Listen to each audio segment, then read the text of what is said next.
وعلیکم السلام بھائی کیسے علیکم. ہیں؟ شکر اللہ پاک. آپ کو بہت بہت مبارک ہو. آپ کا رشتہ ہو گیا کیا رشتہ؟ آنے والی ہے آپ کی ہفتے والے. کیا آپ پاگل ہو گئے؟ آپ کو نہیں پتا کہ کون سا مہینہ چل رہا ہے؟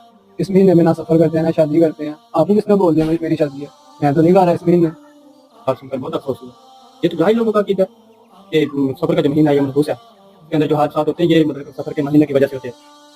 ہمارا اسلام آنے سے پہلے بھی جو جاہل لوگ تھے ان کو یہ عقیدہ تھا. حضور علیہ السلام نے ان کے عقیدے کو باطل کرنے کے لیے کیا فرمایا؟ لا سفر. اس کا مفہوم یہ ہے کہ سفر کچھ نہیں ہے. بہت سے دہلوی رحمۃ اللہ تعالیٰ فرماتے ہیں اس کی شرح میں کہ سفر کچھ نہیں ہے. اس سے مراد یہ ہے کہ سفر کے مہینے میں جو حادثات ہوتے ہیں یہ سفر کے مہینے کی نحوست کی وجہ سے نہیں ہوتے, بندے کے اپنے گناہوں کی وجہ سے کی جو نحوست ہے اس کی وجہ سے ہوتی ہے. اور بھائی اللہ تبارک و تعالیٰ نے ہر دن ہر مہینہ ہر سال اللہ تبارک و تعالیٰ نے بنایا ہے. اس کو منحوس نہیں کہا جا سکتا. نحوست بندے کے گناہوں کی وجہ سے ہوتی ہے. اس لیے فرق بھائی جو سفر کا مہینہ ہے یہ منحوس نہیں. اس کے اندر جو چلاکیں ہوتی ہیں یا کوئی بھی حادثات ہوتے ہیں ان کا سفر کے مہینے کے ساتھ کوئی حقیقت نہیں ہے. آپ میری بات سمجھ چکے ہیں؟ جی